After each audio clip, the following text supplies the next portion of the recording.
Your backend does work in three ways. Nobody triggered over HTTP, cron, queues, events, and each one retries, logs, and fails completely differently.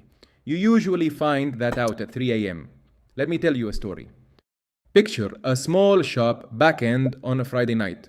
Business is good, orders are ticking in, and three invisible workers keep the place running. The first is the receipt job. Every order drops a message on a queue, a worker picks it up, renders the PDF, and sends it out. Clock in, clock out.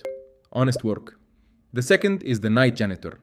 A cron job that closes the books at exactly 3 a.m., totals the day, and files the report. You have never seen it run. You just trust that it does. The third is a doorbell. Every order fires one event, order placed, and two listeners react. One adds loyalty points and one sends the thank you email. Same ring, two rooms, three workers with three completely different contracts with reality. And all three, in the end, talk to the same database. Remember that. Friday night, 2:58 a.m.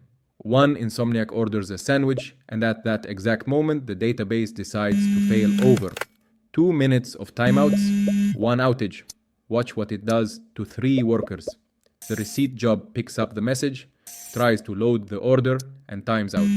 The queue does what queues do, retry 1, retry 2, 5 attempts with climbing back off, and then it parks the job, loudly, in the logs. 3 a.m., the janitor clocks in. The cron fires into the dying database and dies with it.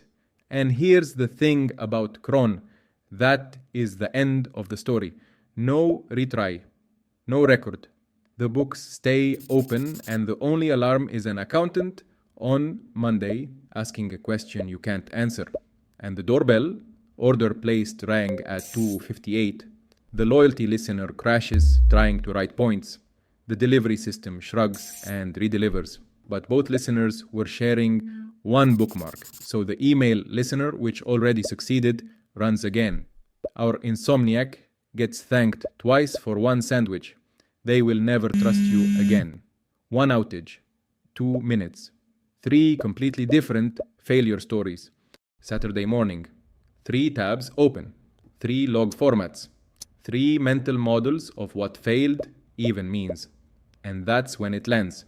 The bug isn't in any file, it's between the files.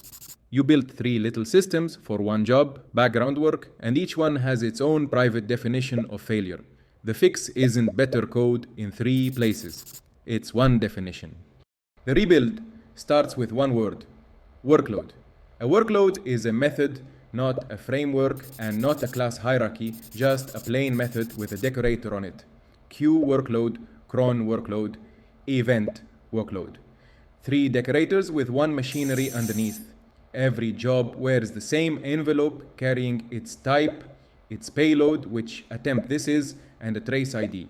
So queue, cron, and event stop being 3 separate systems and become 3 doorbells wired to the same door. Now my favorite part of the design. Cron never runs work. That sounds strange, so let's slow down. In the old shop, the timer and the work are welded together. 3 a.m. fires, and the book's closing code runs right there inside the cron tick.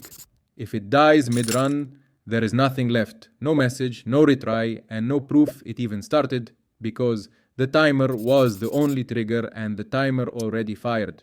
The redesign splits them. When 3 a.m. hits, cron does one tiny thing.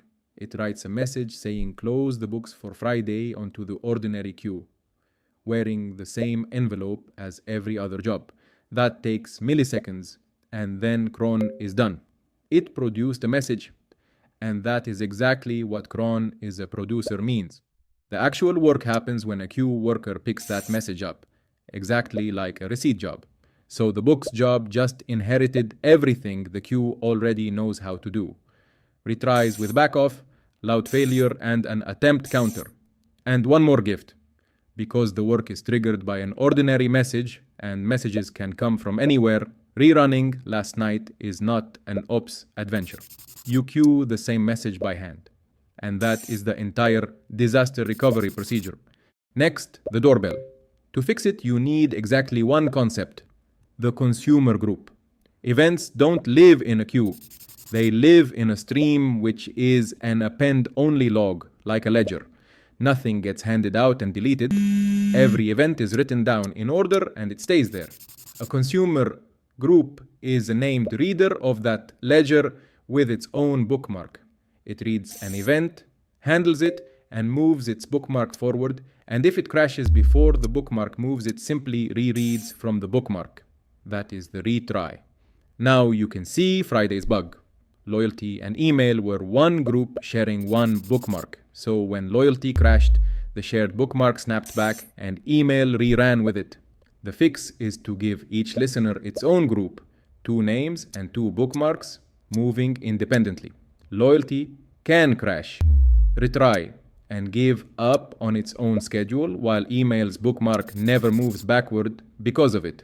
A group is the unit of failure.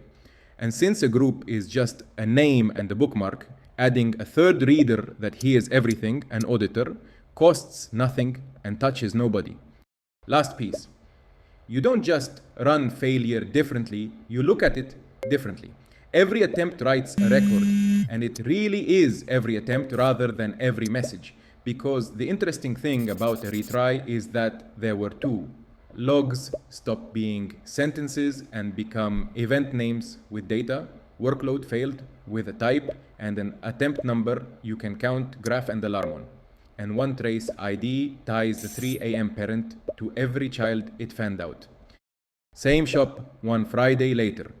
The database hiccups again. Receipts, retry, and land. The 3 a.m. message fails, retries, and closes the books at 3:07. Loyalty crashes alone and catches up alone. 1 customer, 1 thank you. Nothing exotic underneath, a queue and a stream. But background work got 1 definition and failure got 1 story. If you want the mental model under all of it, brokers, acts, retries, delivery guarantees, that's the message queues topic on I Commit, 20 lessons. Go break a queue on purpose.